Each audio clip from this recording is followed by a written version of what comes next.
Los recientes ataques del sionismo a la República Islámica de Irán bajo el pretexto de que estaba en condiciones de alcanzar la bomba nuclear, la bomba atómica, que eso no puede entenderse. Estos hechos no pueden entenderse, como decíamos recién, como un hecho aislado. La pregunta o las preguntas que surgen a esto es, bueno, ¿qué rol juegan los, según Alfredo Jalife, 4 jinetes del apocalipsis en este entorno? ¿Qué rol juega la Organización Internacional de Energía Atómica y su cabeza, el argentino Grossi?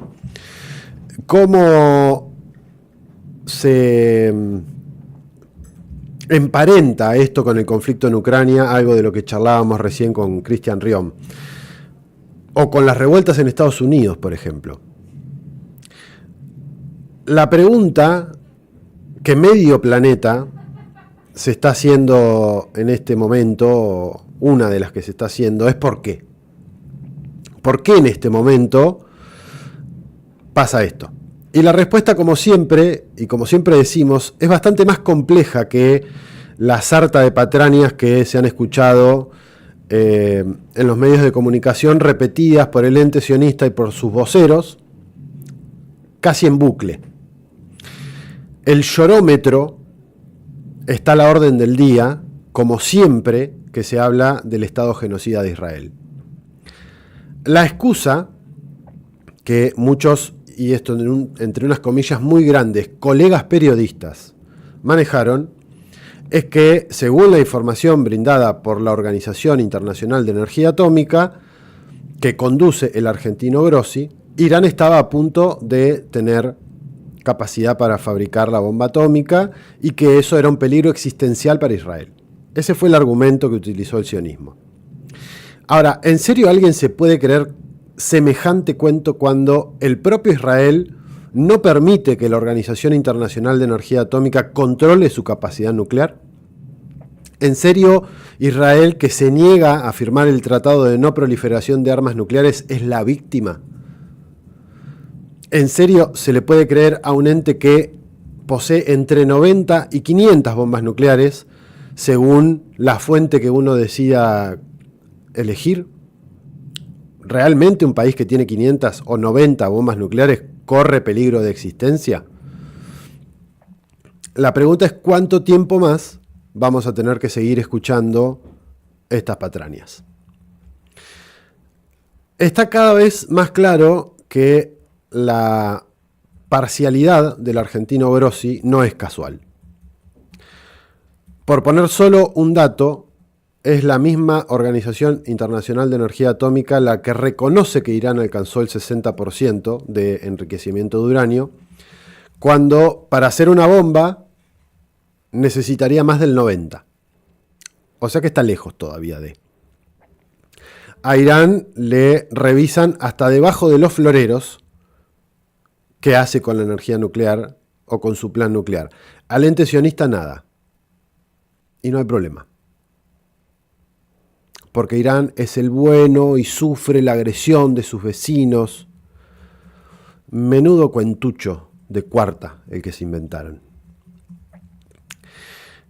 Primer mensaje relativamente encriptado de lo que sucedió.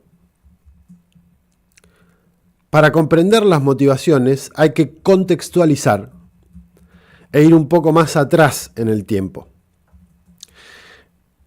En principio, hay que recordar que desde hace meses la administración norteamericana de Donald Trump viene negociando directa e indirectamente con Teherán para resolver el problema nuclear.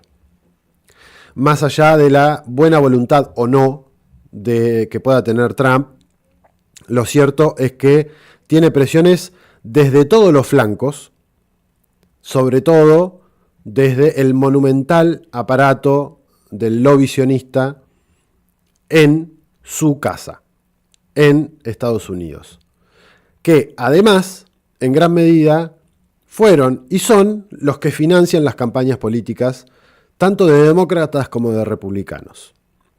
El AIPAC, para mencionar uno de esos organismos que tiene un poder de lobby muy importante dentro de Estados Unidos.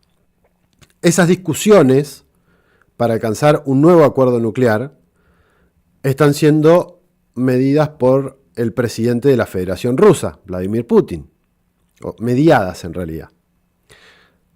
No es un detalle menor que, según se supo, en la última conversación que tuvieron Trump y Putin, los mandatarios utilizaron 2/3 de esa reunión para abordar el contencioso iraní y solamente 1/3 para hablar respecto de la cuestión de Ucrania.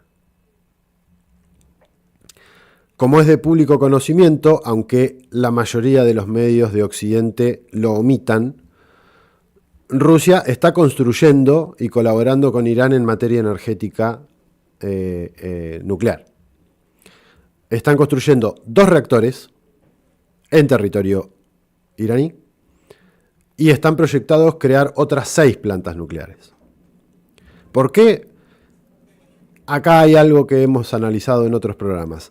Porque a Irán le interesa utilizar la energía nuclear para uso civil, fundamentalmente para generar electricidad, además de para uso médico, y poder destinar toda su producción de hidrocarburos, estamos hablando de gas y de petróleo, para la exportación. Y así aumentar su nivel de divisas. El mensaje de este intercambio de bombardeos va, o por lo menos el mensaje de Israel, va dirigido a Trump.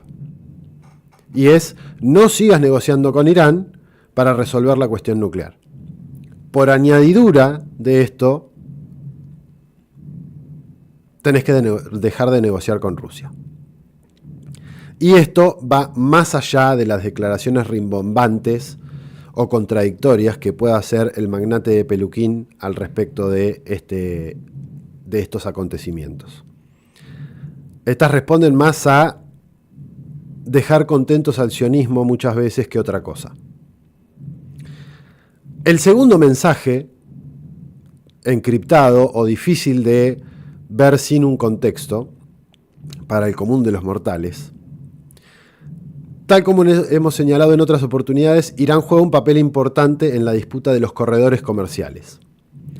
Particularmente el corredor internacional de transporte norte-sur, que está proyectando junto con Rusia, Azerbaiyán y la India, pero que podría tener ramificaciones hacia Armenia, Kazajistán, Kirguistán, Tirguistán, todos dentro de Asia Central, y también hacia Bielorrusia, Omán y Siria. Un corredor que podría provocar un giro de 180 grados en el comercio global. Esto sin mencionar que Irán además controla el estrecho de Hormuz, por donde pasa aproximadamente un poco más del 35% del crudo a nivel mundial. Un descalabro se puede armar. El meollo de la cuestión es que este corredor compite directamente con el propuesto por Estados Unidos, que involucra a Israel y que lo pondría en un lugar de privilegio, que iría desde la India, pasando por Medio Oriente, hasta Europa.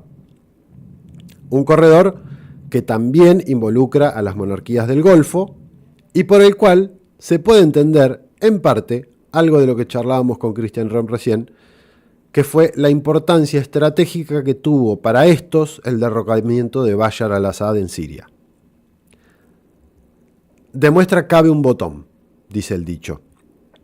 El monigote de ex Al-Qaeda, ex ISI, que pusieron de presidente y que hoy Occidente intenta blanquear, entre comillas, Abu Mohammed al-Golani, como se lo conoció, pese a que después se cambió el nombre y se puso Ahmed al-Sharaa, dijo recientemente que ellos e Israel están del mismo lado y que tiene el espacio aéreo de Siria a disposición para atacar a Irán. ¿Por qué será que el famoso terrorismo islámico, ya sea el ISIS, Al-Qaeda, el Frente al-Nusra o cualquiera de sus derivaciones, obviamente deformaciones del Islam sunita, y que paradójicamente siempre tienen algún grado de conexión con las monarquías del Golfo, estos siempre están dispuestos a atacar a Irán, un país persa y chiita, y no al ente sionista, que en teoría es enemigo del Islam.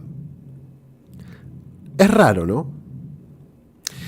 Aquí el mensaje es que todos aquellos que tienen intereses económicos en que el primer corredor o el otro corredor o el segundo, ahí hay una disputa.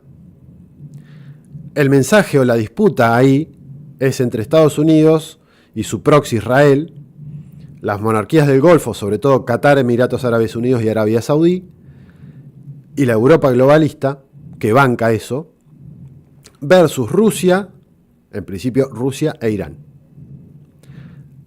¿Por qué en principio? Porque India, como siempre, hace su juego, saca tajada en cualquiera de los dos escenarios. El tercer mensaje medianamente encriptado o difícil de ver a simple vista, por añadidura de esto que venimos mencionando, no se puede separar lo que sucedió en Israel o entre Israel e Irán de lo que sucede en territorio ucraniano. Y un detalle no menor es que tanto Netanyahu como Zelensky, y al parecer también Milei, son házaros, procedencia étnica házara. Algo que no solo la prensa occidental no tiene en cuenta, ni menciona nunca, sino que incluso algunos analistas de renombre no abordan. El bombardeo es a ambas negociaciones, de Trump con Putin y de Trump con Irán, que también es con Putin. ¿O acaso no se logra ver la similitud entre la agresión de drones de Teherán en Teherán a manos de Israel de la de drones en suelo ruso a manos supuestamente de Ucrania? Las casualidades no existen. En la agresión a Rusia la semana pasada, la pregunta es, ¿también estuvo el Mossad involucrado? Es algo que hasta ahora no se sabía. La CIA y el MI6 seguro. Las similitudes tienden a llevarnos a intentar responder esta pregunta y a decir que sí, que efectivamente el Mossad también tuvo algo que ver en la agresión a Rusia. Obviamente aquí el mensaje vuelve a ser hacia Trump. No sigas negociando con Rusia o arderá Troya. Un cuarto mensaje, quizá un poco o no tan visiblemente aparejado, es la abrupta y explosiva movilización que hubo en los Estados Unidos, que está habiendo en los Estados Unidos, con graves incidentes, sobre todo en Los Ángeles. Es por demás sabido y analizado, aunque en nuestro país se tenga otra perspectiva respecto a cómo se aborda el tema migrante, o otra idea de cómo se aborda el tema migrante, es conocido que Trump está directamente lanzando una guerra contra la población migrante pobre o de sectores medios. Sencillamente porque dentro de su imaginario, dentro de su plan de reindustrializar a Estados Unidos, de volver a ser grande América, o sea, ellos, como plantean en su famoso MAGA, estos trabajadores que surjan de esos nuevos trabajos que deberían recrearse, sean precarios o no, esa es otra discusión, tiene que ser de sus votantes, tiene que ser del pueblo norteamericano. ¿Y cuáles son sus votantes? Los famosos WASP, White, Anglo-Saxon and Protestant, protestantes, anglosajones, blancos, no los migrantes. Y no es algo nuevo, comenzó en su primer mandato con el famoso muro. Desde entonces fue uno de sus pilares en su política doméstica. Lógicamente, esto choca fundamentalmente con el discurso aperturista tanto de demócratas como republicanos globalistas que pretenden mano de obra barata sin importar de qué nacionalidad sean. Es bastante más complejo este análisis para profundizarlo, pero esta distinción sirve para entender la vinculación que tiene en el choque interno o en la disputa interna que tiene Estados Unidos entre Trump y sectores opositores a Trump.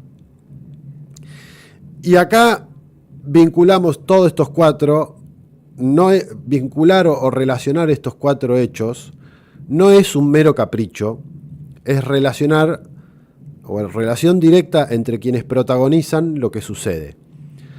Los categorizados por el analista geopolítico mexicano Alfredo Jalife Rame como cuatro jinetes del apocalipsis, hablamos de George Soros, de BlackRock, de la casa Rothschild y de Bloomberg. No casualmente, los cuatro que encabezan esas entidades son házaros. Comenzaron a torpedear la posibilidad de que Trump cumpla su cometido y que defina o se termine reconfigurando el mapa global de la unipolaridad a un mundo multipolar encabezado o tripolar, encabezado fundamentalmente por Estados Unidos, China y Rusia, como grandes potencias. Sencillamente porque en esto Trump entendió que ya no es el hegemón a nivel global y su manera, y a su manera, está intentando rescatar a Estados Unidos, o esto es lo que entienden muchos analistas, de una debacle aún mayor de la que ya posiblemente sea. Lo que está de fondo de todas estas cosas que fuimos vinculando es que la decadencia del imperio unipolar norteamericano, que está en retroceso, que ya fue superado por China en materia tecnológica y económica, que ya fue superado en tecnología militar por los rusos, podría perder su último sostén hegemónico, el dólar y la hegemonía financiera. No dejar a Irán, o no dejar que Irán se recupere y salga de la crisis económica en la que está, a la que la llevaron, entre otras cosas, las sanciones que el occidente colectivo puso a Irán por el contencioso nuclear, es una cuestión geoestratégica.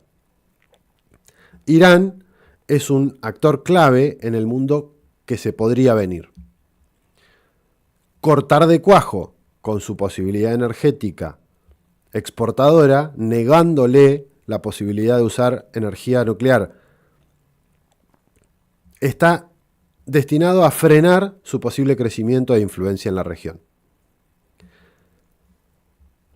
Si se quiere, es la pata floja del triángulo Primakov del que hablábamos hace algunas semanas, entre Rusia, China e Irán.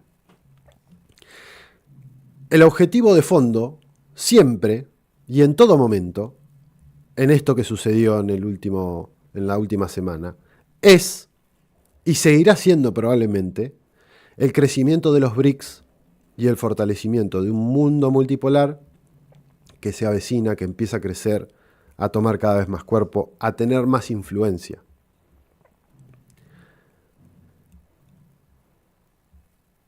En ese grado de demencia estamos viviendo.